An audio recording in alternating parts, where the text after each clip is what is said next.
11 arrest हुए हैं। उनमें से 8 लोगों को तुमने छोड़ दिया, बाकी 3 लोग अंडर ऑब्जर्वेशन। फॉरेंसिक लैब भी कोई लीड नहीं दे पा रही है, एजेंट भी कुछ नहीं कर पाए। ये अच्छा नहीं है पाकराशी, जस्ट नॉट गुड इनफ। मेरे ऊपर भी लोग हैं और तुम्हारा डिपार्टमेंट भी। सब तुम्हारी ये मेटियोरिक राइज इतनी तरक्की देख के खुश नहीं भी हो सकते हैं। देवदा क्या बोल रहे हैं? मुझे केस से हटाने के लिए? देबू क्यों कुछ बोलेगा, मैं जानता हूं। सुनो, मैं चाहता हूं कि तुम इस केस में रहो और जानता हूं तुम इसे सॉल्व भी करोगे। सिर्फ ये मतलब हमें इस केस में किसी और की मदद की जरूरत भी पड़ सकती है। आई एम सॉरी सर, पर मुझे लगता है कि आपका मुझ पर से विश्वास उठ चुका है, इसलिए मैं क्या बोल रहा हूं, आप मुझे इस केस से निकाल ही दीजिए। 1 मिनट सर, किसी के पीछे हवालदार बनकर घूमना ये मुझसे नहीं हो पाएगा सर। आहा, तुम इस मामले को ऐसे क्यों ले रहे हो? सुनो, ये तो बस एक गाइडेंस है कि नहीं? लीड तुम ही करोगे, बस समझ लो एक एक्सपर्ट का ओपिनियन तुम्हारे साथ है। Expert opinion?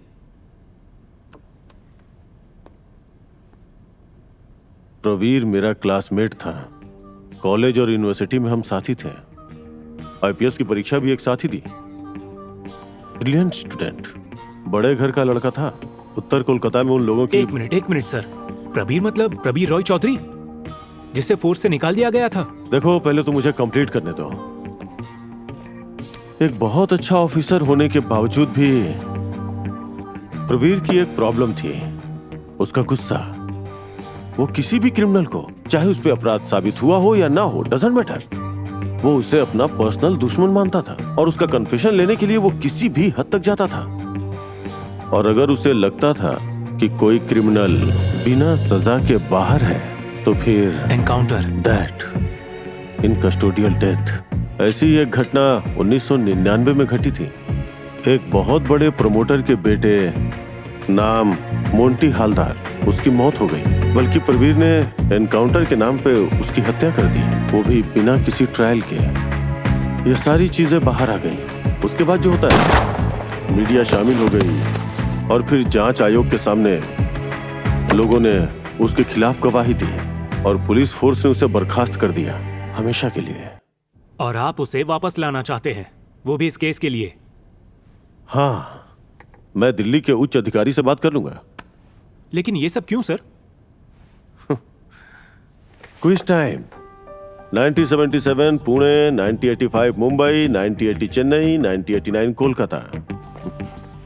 भारतवर्ष में सीरियल किलिंग के सबसे कुख्यात मामले, और इन सभी केस में स्पेशल इन्वेस्टिगेशन स्क्वाड में एक ही मेंबर कॉमन था, ऑन रेपुटेशन।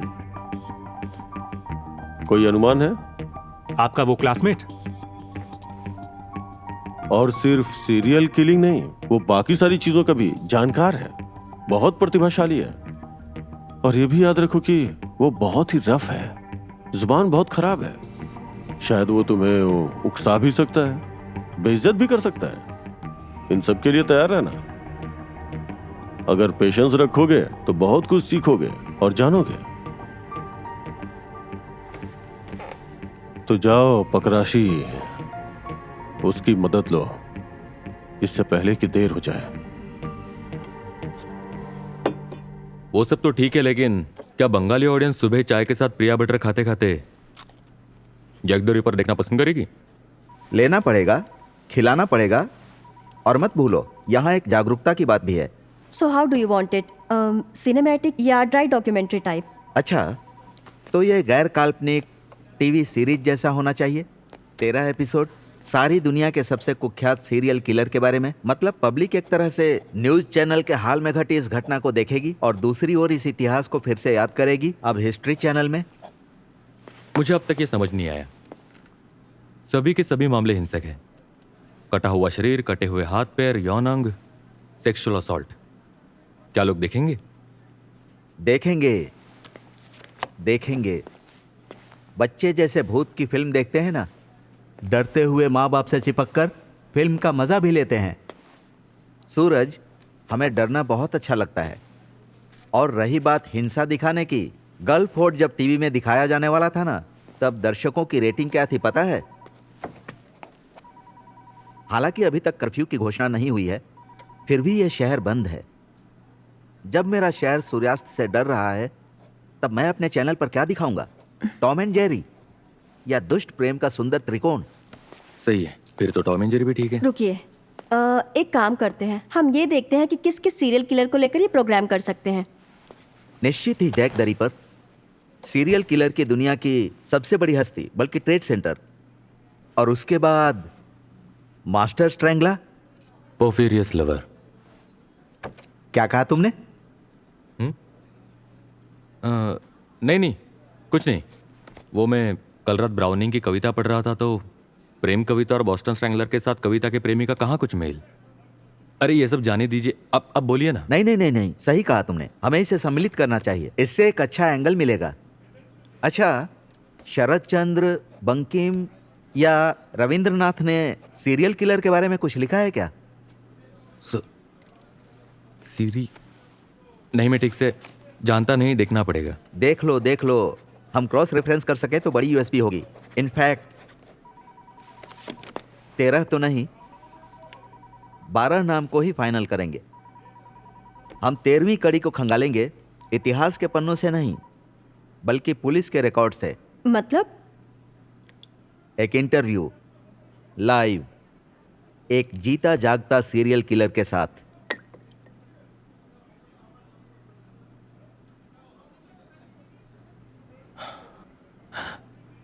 नहीं नहीं, मैं क्या बोल रहा हूँ, मैं ये कह रहा था हम इसके बारे में बात कर सकते हैं। हाँ देखो, फालतू की बातें मत करो। अरे सुनो, एक सेकेंड। हाँ, ये फालतू जैसा कुछ नहीं होता है, हम इसे फालतू नहीं फालतू बोलते, समझी? आखिर तुम्हारा मतलब क्या है? तुम कहना क्या चाहती हो? बस अब बहुत हो गया, मैं इस लड़ाई को अब और नहीं खींच सकता।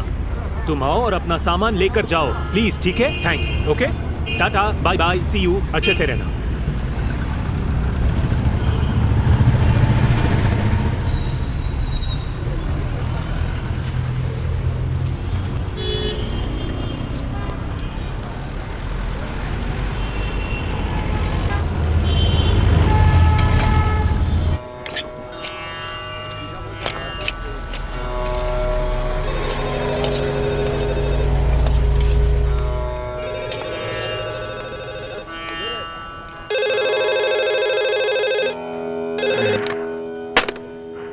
कनाई, ए कनाई, अरे उठना आलसी कहीं के। अबे 1 घंटे के लिए तो आता है, अफीम पीने के लिए सैलरी मिलती है क्या? कनाई,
कौन है?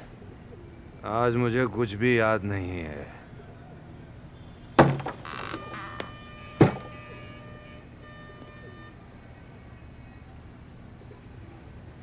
मैंने तुमको कितनी बार कहा है कि आज हमारा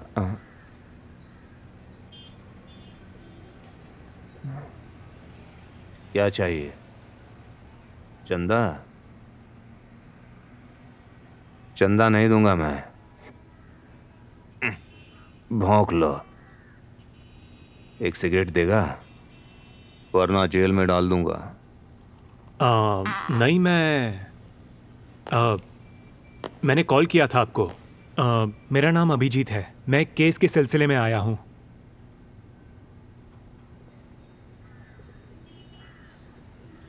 अभिजीत, पुलिस ऑफिसर?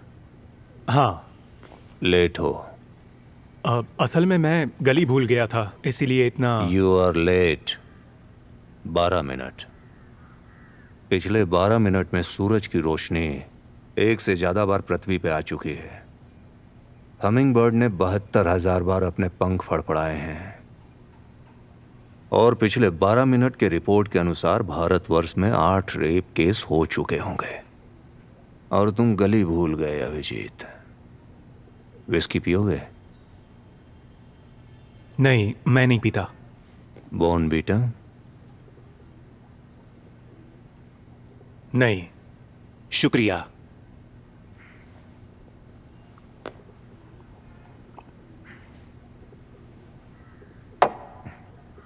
बैठो।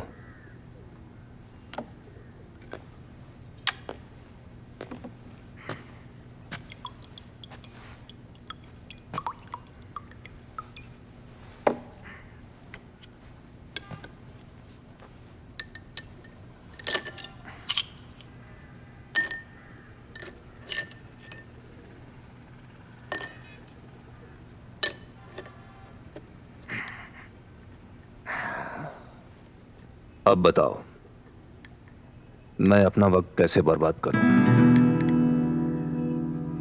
एक केस के सिलसिले में वो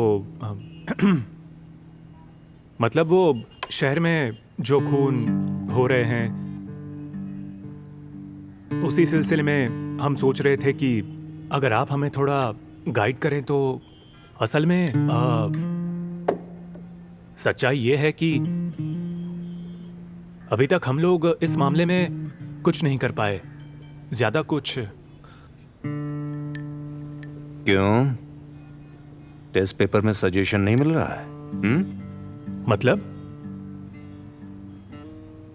उसी तरीके से तो चल रहा है, या तो डोनेशन, या सिफारिश, या चीटिंग करके। डॉक्टर हो या पुलिस की नौकरी, बिना दिमाग खर्च किए ये केस सॉल्व नहीं कर सकते। नहीं तो अभिजीत, मेरी बात मानो तो पिद्दी चोर पकड़ लो, या फिर तुम किसी नेता के घर पर बाहर खड़े होकर चौकीदारी करो। एक सेकेंड। हम लोग हमारे इन्वेस्टिगेशन में अच्छा खासा आगे बढ़ चुके हैं। हाँ, हम लोगों के पास अच्छे खासे एविडेंस भी हैं। और कुछ अरेस्ट माय फुट, सब बकवास। देखिए प्रबीर जी, आप बहुत देर से। सर। क्या? प्रबीर जी नहीं, सर। मैं कोई दुकान नहीं चलाता। ओह, ओके सर। देखिए, मैं आपको बहुत देर से एक अच्छा और सीधा प्रस्ताव देने की कोशिश कर रहा हूं। अगर आप राजी हैं तो हाँ बोलिए, नहीं तो हम। नहीं तो क्या, मैं एक और जाम पीऊंगा और तुम अपने सूमो में बैठकर घर जाकर बिस्तर पर फ्रस्ट्रेशन निकालोगे, और उधर तुम्हारा वो साइको किलर कुछ और लोगों को मार डालेगा, और तुम्हारा डिपार्टमेंट कुछ भी नहीं कर पाएगा, कुछ भी नहीं।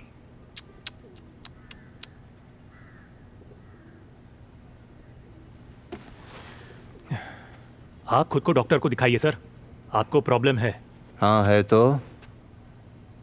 वैसे तुम्हारा ये डिपार्टमेंट वर्षों से मूर्खों से भरा पड़ा है। अच्छा सुनो, अमित से कहना कि ये कोई वैश्या का घर नहीं जहां किसी को वो मोल तोल करने भेजेगा। उससे खुद आने के लिए कहना, उसके बाद सोचूंगा मैं। अब दफा हो जाओ।